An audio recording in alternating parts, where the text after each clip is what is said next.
Actually क्या है कि आज टीचिंग लर्निंग में हमें वर्क करना है, स्टडी करना है सिंपल सेंटेंसेस को। Simple sentences in the reference of transformation, right.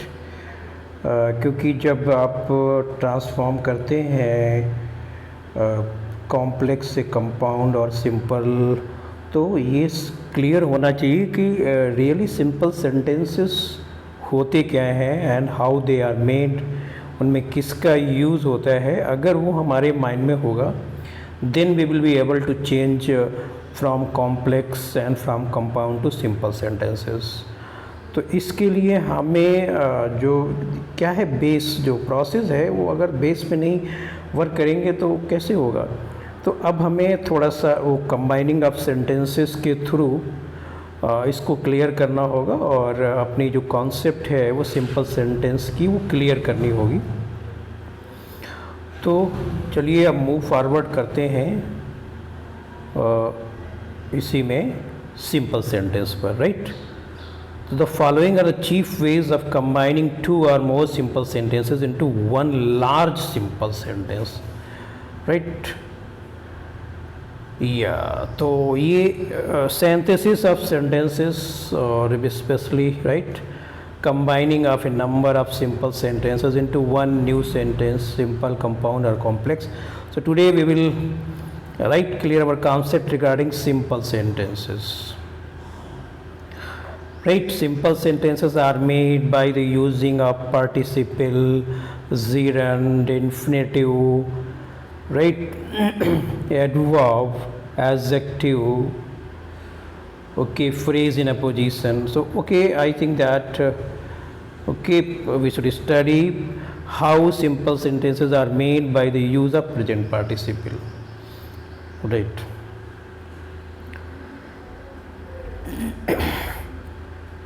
She was tired of walking, she lay down to take rest.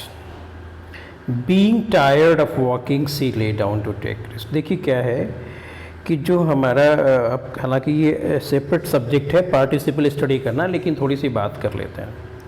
देखिए पार्टिसिपल में क्या होता है, वर्ब में आईएनजी लगता है, स्पेशली प्रेजेंट पार्टिसिपल की बात करते हैं जिसमें वर्ब में आईएनजी ऐड होता है और कर या हुआ का अर्थ निकलता है। तो आप इस सेंटेंस में देखें, इसमें देखते हैं कि she was tired, tired is in past participle, जो टायर्ड पार्ट है एडजेक्टिव की तरह है और वॉज यहाँ पे मेन वर्ब है। तो यहाँ पे आप वर्ब है नहीं यहाँ पर, तो आईएनजी आप इसमें ऐड नहीं कर सकते, इसलिए बीइंग का यूज़ करना पड़ेगा। क्योंकि टायर्ड यहाँ पर एडजेक्टिव है, पास्ट पार्टिसिपल के फॉर्म एडजेक्टिव बना हुआ है and was, so that's why being is required here. So being tired of walking she lay down to take rest, right. थके, राइट, मतलब देखिए मतलब चलते रहने की वजह से आप कह सकते हैं कि being tired of walking, right, चलते रहने की वजह से थके होने के कारण she lay down to take rest. Okay, next sentence, she saw a snake she ran away with fear. इसमें क्या है, इसमें क्या है कि आप देख पा रहे हैं she saw a snake, saw is a main verb here. उसने एक स्नेक देखा और वह डर से रैन अवे हो गई। इसमें क्या है कि आप इसको कंबाइन करते हैं वर्ब में आईएनजी ऐड करके, सांप को देख करके वह डर कर भाग गई, मतलब राइट। तो सीइंग ए स्नेक, सांप को देखकर, राइट। इस तरह से आप प्रेजेंट पार्टिसिपल के सेंटेंसेस को कंबाइन करते हैं। ही reached home, he took off his clothes, reaching home, he took off his clothes, right. In this way you are going through different types of simple sentences, those which have been made by the use of present participle. He sprang up to his feet, he ran away. Springing up to his feet, he ran away, right. She was tired of trying, right.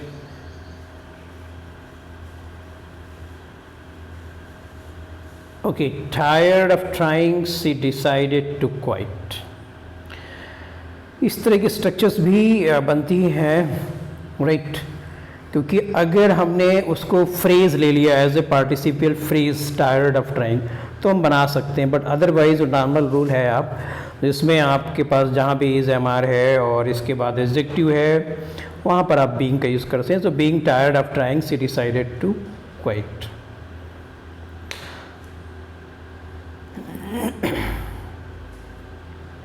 I saw Sam, he was abusing his neighbor. आइस देखिए यहाँ पर आप देखते हैं कि he was abusing, abusing is a verb here, इसी को पिकअप कर लिया गया। I saw Sam abusing is present participle, मैंने सैम को देखा, है ना, उसके नेबर को एब्यूज करते हुए। सो अभी तक आपने जो समझा वो था प्रेजेंट पार्टिसिपल के थ्रू। अब क्या है, past participle.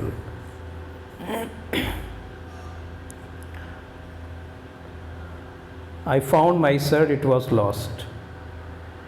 I found my lost shirt, देखिए I found my shirt it was lost, यहाँ पे जो लॉस्ट है ये आपका वर्बल एडजेक्टिव की तरह काम कर रहा है यहाँ पे, राइट। और इसी को हमने पिकअप कर लिया और नाउन के पहले ऐड कर दिया, आई found my lost shirt.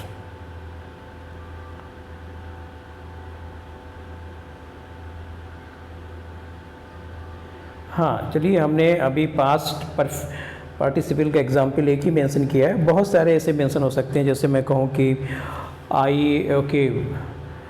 I have a chair and the chair is broken, so I have a broken chair। खैर एज ए सेपरेट टॉपिक तो बहुत सारा पढ़ते हैं, आज तो थोड़ा सा सिंपल सेंटेंस को रिव्यू करने के पर्पज़ से आज हम लोग इस लर्निंग टीचिंग लर्निंग में इंगेज हैं। She had completed her task, he went to the shopping mall. इसमें क्या है कि परफेक्ट पार्टिसिपल में having plus verb third form होता है। इसमें क्या होता है, एक एक्शन कंप्लीटली एंड अप हो जाता है तब अगला एक्शन शुरू होता है। देखिए प्रेजेंट पार्टिसिपल में ये होता है कि एक एक्शन एंड अप नहीं हो पाता है, दूसरा शुरू हो जाता है, राइट। जैसे आप कहिए कि मैंने शेर को देखा और मैं भाग गया, मतलब आप शेर को देखते ही भागने लगे, राइट। तो अच्छा, इसमें आपने कहा कि जैसे मैंने क्या किया, मैंने खाना खाकर सो गया, मतलब खाना खाने का काम कंप्लीट हो गया, इसके बाद आप सो गए। अब आपने शेर को देखा तो आप दौड़ रहे हैं पीछे मुड़कर भी, तो आप देख सकते हैं, तो मतलब देखना और वो उसमें कोई ज़्यादा गैप नहीं है। लेकिन परफेक्ट पार्टिसिपल में गैप होता है टू एक्शन के बीच में, और वहाँ हैविंग और वर्ब का थर्ड फॉर्म आता है। She was awarded by her teacher, she felt happy, right. So having been awarded by her teacher, she felt happy। she was awarded, देखिए ये पैसिव स्ट्रक्चर है by her teacher, ये passive structure है इसलिए यहाँ पे बीन का use हुआ है, right. having been awarded by her teacher, she felt happy। by using infinitive, Rohit ran fast, he wanted to get first prize। Rohit ran fast to get first prize. इस तरीके से आपने समझा कि ये हमारे सिंपल सेंटेंसेस हैं जो पार्टिसिपल से मिलके बने हैं, इन्फिनेटिव से बने हुए हैं, right.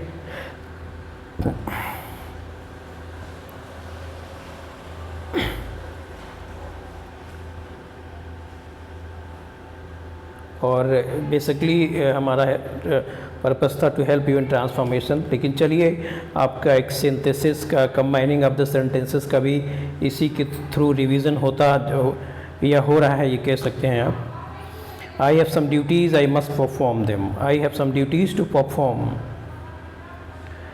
Right. I went to the station, my objective was to see off my sister. I went to the station to see off my sister. By using nominative absolute, देखिए nominative absolute क्या होता है।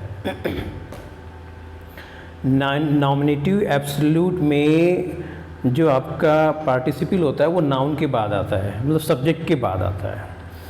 देखिए आप अभी तक जैसे आपने पार्टिसिपल पढ़ा, तो जैसे मैंने कहा कि मैंने शेर को देखा और मैं भाग गया, तो मैं दोनों पार्ट में मैं ही सब्जेक्ट हूँ, एक ही सब्जेक्ट है। लेकिन आपका नॉमिनेटिव एब्सोल्यूट वहाँ होता है जहाँ पर जो आपके जिन वर्ड्स, जिन पार्ट्स को आप पार्ट ऑफ सेंटेंस को कंबाइन करने जा रहे हैं, उनमें दोनों में जो सब्जेक्ट है वो डिफरेंट होता है, वहाँ पर हम जो है नॉमिनेटिव एब्सोल्यूट का यूज़ करते हैं। The sky is cloudy, it may rain today. देखिए ये स्काई अलग है, रेन अलग है यहाँ पे। द स्काई बीइंग क्लाउडी, अब चूँकि यहाँ पे ये मान लें आप कि जैसे इज़ एम.आर. है, यहाँ पे क्लाउडी एडजेक्टिव है, यहाँ पे कोई मेन वर्ब नहीं है। कोई मेन वर्ब होती तो उसमें आप आईएनजी ऐड करते, तो मेन वर्ब नहीं है, पार्टिसिपल पार्ट है, तो बीइंग का यूज़ होता है। और यहाँ पे स्काई पहले आया, बाद में पार्टिसिपल आया है। अदरवाइज़ अगर दोनों में एक ही पार्ट होता है तो सबसे पहले पार्टिसिपल आता है। तो the sky being cloudy, it may rain today. The teacher entered the class, the boys became silent. Right, teacher different subject है, बॉय डिफरेंट सब्जेक्ट है, इसलिए पहले नाउन आएगा फर्स्ट पार्ट का, फिर पार्टिसिपल आएगा। The teacher having entered the boys became silent. Teacher के प्रवेश करते ही बच्चे शांत हो गए। पहले का मीन था कि स्काई क्लाउडी ठीक है होने की वजह से रेन होने की पॉसिबिलिटी है। The sun rose, the birds began to fly. इसमें देखिए क्या है, आप देख रहे हैं रोज़ है, रोज़ वर्ब दिया गया है यहाँ पे। तो यहाँ पर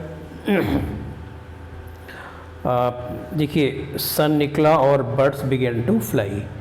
तो यहाँ पर जो पार्ट बना द सन हैविंग राइजन, ये परफेक्ट पार्टिसिपल में बना। तो यहाँ पे सन डिफरेंट सब्जेक्ट है, बर्ड्स डिफरेंट सब्जेक्ट है, that's why the sun having risen the birds began to fly. क्योंकि अगर हम सिंपल पार्टिसिपल की तरह बनाएंगे तो ये दो सब्जेक्ट को हम कैसे मर्ज करेंगे, फिर सेंटेंस का मीनिंग क्लियर नहीं होगा। दैट्स वाई नॉमिनेटिव एब्सोल्यूट का यूज़ आया। The work was done, we went back home. The work having been done, देखिए the work was done, this is passive structure है, पैसिव है यहाँ पे, पैसिव वॉइस का स्ट्रक्चर है। वर्ब है, सॉरी वॉज है प्लस वर्ब का थर्ड फॉर्म है, राइट। तो the work having been done, we went back home. The bank was closed, अब यहाँ पे देख रहे हैं कि बैंक है, अब क्लोज्ड है। यहाँ पे आप कह सकते हैं कि वर्ब का थर्ड फॉर्म है, पास्ट पार्टिसिपल है, एडजेक्टिव के फॉर्म में आ गया है, राइट। तो यहाँ पे आप बीइंग का यूज़ करेंगे। अगर आपका बीइंग का हमारा मतलब था कि बीइंग हम उस सेंस में यूज करते जब हमारा जो है दोनों एक्शन लगभग एक ही समय के आसपास की पॉसिबिलिटी है। अगर वो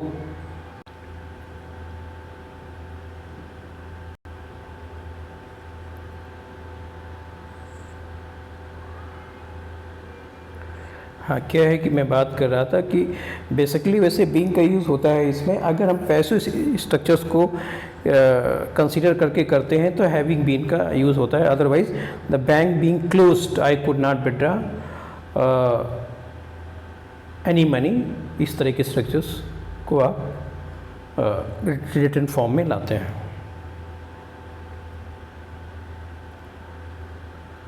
एंड अब अगला जो हम स्टेप है उसको स्टडी करते हैं। उसमें यह है कि प्रीपोजिशन का यूज़ होता है, ज़ीरन का यूज़ करके हम कंबाइन सेंटेंस को करते हैं। तो इस तरीके से आज हमारा एक तरह का रिवीजन आप कह सकते हैं हो रहा है कि जो सिंपल सेंटेंसेस क्या हैं ओके रिगार्डिंग ट्रांसफॉर्मेशन, जिनमें पार्टिसिपल है, जिनमें एडजेक्टिव एडवर्ब का यूज़ हुआ है, जिनमें ज़ीरन का यूज़ हुआ है, प्रीपोजिशन का यूज़ हुआ है, नॉमिनेटिव एब्सोल्यूट का यूज़ हुआ है। Okay, Reena bot A pencil, she give 10 rupees for it. Reena bought a pencil for 10 rupees. यहाँ देखिए प्रीपोजिशन का यूज हो गया, सेंटेंस कंबाइन हो गया आपका। I gave him a pen, I also supplied him with paper. Besides giving him, यहाँ पे देखिए बिसाइड्स प्रीपोजिशन हो गया आपका। Giving give is converted into present participle, right, मतलब सॉरी जीरेन, यहाँ पे जीरेन है। देखिए उससे बेसिकली और भी डिफरेंसेस हैं। अगर सिंपल लैंग्वेज में बात करें तो जीरेन में वर्ब के साथ ना निकलता है जीरेंड या इन्फिनिटिव में, और पार्टिसिपल में कर या हुए निकलता है। तो यहाँ पे आप कह सकते हैं कि besides giving him a pen, उसे एक पेन देने के अतिरिक्त, पेन देने के अतिरिक्त, गिविंग जीरेंड है यहाँ पे। आई also supplied him with paper, मैंने उसे पेपर भी दिए। I made my best efforts, I could not pass BA. In spite of my best efforts, केवल प्रीपोजिशन का यूज कर दिया गया, in spite of my best efforts। आप इसको ऐसे भी कर सकते थे, in spite of doing my best efforts, right? तो वहाँ जीरन भी आ जाता। His wife died, he heard the news, he fainted। On hearing the news, देखिए यहाँ पे on है। बेसिकली अगर ये ऑन को हटा देते तो हम हियरिंग को प्रेजेंट पार्टिसिपल की तरह यूज़ करते, राइट। यहाँ पे प्रीपोजिशन है, प्रीपोजिशन के बाद तो इस तरह की वर्ब होगी वो जीरेंड होगी जिसमें आईएनजी हो करके, right. On hearing the news of his wife death he fainted.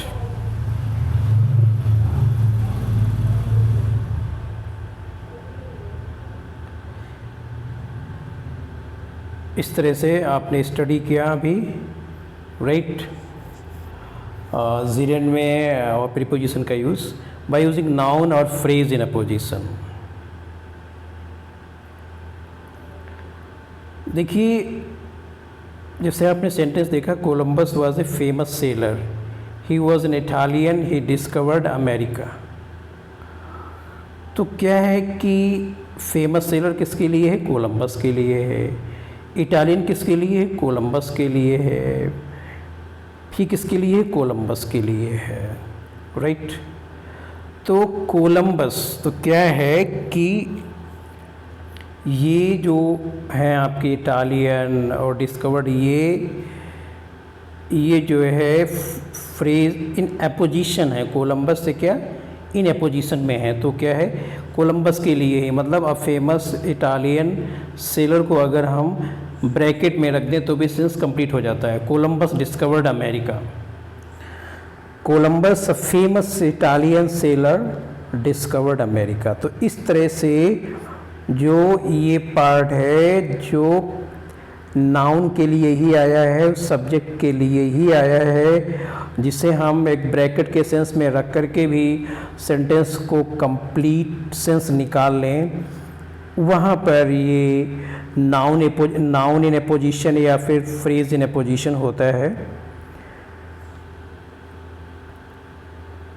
Kalidas wrote Shakuntalam, he was great poet and dramatist. तो पोएट एंड ड्रामेटिस्ट किसके लिए आया है? कालिदास के लिए। कालिदास यहाँ पर नाउन है। तो इस तरीके से हमें क्या होगा, इस इन एपोजिशन के दोनों तरफ कॉमा का यूज़ करना पड़ेगा, राइट। तो कालिदास नाउन है, उसके बाद कॉमा का यूज़ है, इसके बाद a great poet and dramatist wrote the Shakuntalam, right. My sister went to new Delhi, new Delhi is the capital of India. तो ये कैपिटल किसके लिए आया है? न्यू दिल्ली के लिए आया है, राइट। तो my sister went to new Delhi, right, comma the capital of India. Milton was a famous English poet, he was blind. Blind किसके लिए आया है? मिल्टन के लिए आया है। और ऐसे भी आया फेमस इंग्लिश पोएट किसके लिए आया? मिल्टन के लिए आया है। तो आप लिख सकते हैं Milton a famous English poet was blind.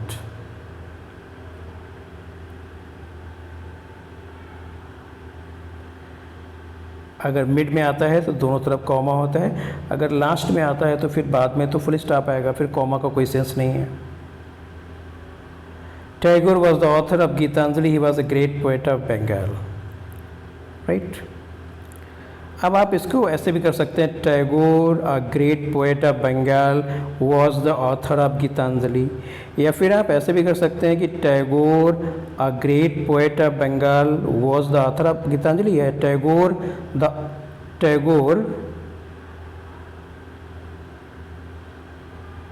The author of Gitanjali, Tagore comma the author of Gitanjali comma was a great poet of Bengal, both are right.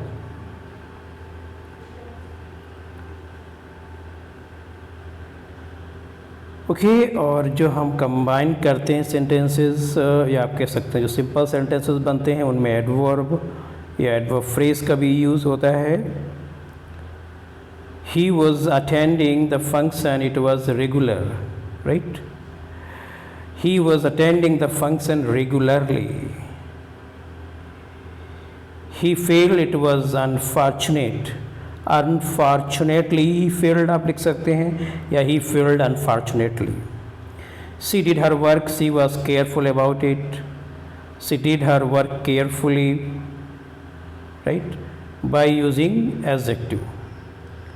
I bought a dog, it was black, I bought a black dog. I met a women, she was poor, I met a poor women, right. A tiger was hungry, he killed a bullock, the bullock was happy. A hungry tiger killed a happy bullock.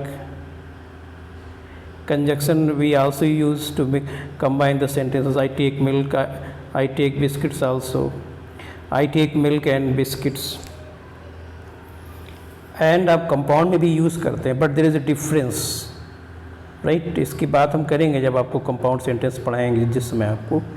तो इस तरीके से आज आपका एक review हो गया simple sentences का, कि इसमें पार्टिसिपल है, इसमें इन्फिनेटिव है, इसमें जीरेंड है, इसमें प्रीपोजिशन है, इसमें आपका एडवर्ब फ्रेज है, एडवर्ब है, एडजेक्टिव है, कंजक्शन एंड है, right. So I think that now it will be easier to transform I think that complex or compound sentence back to simple sentences.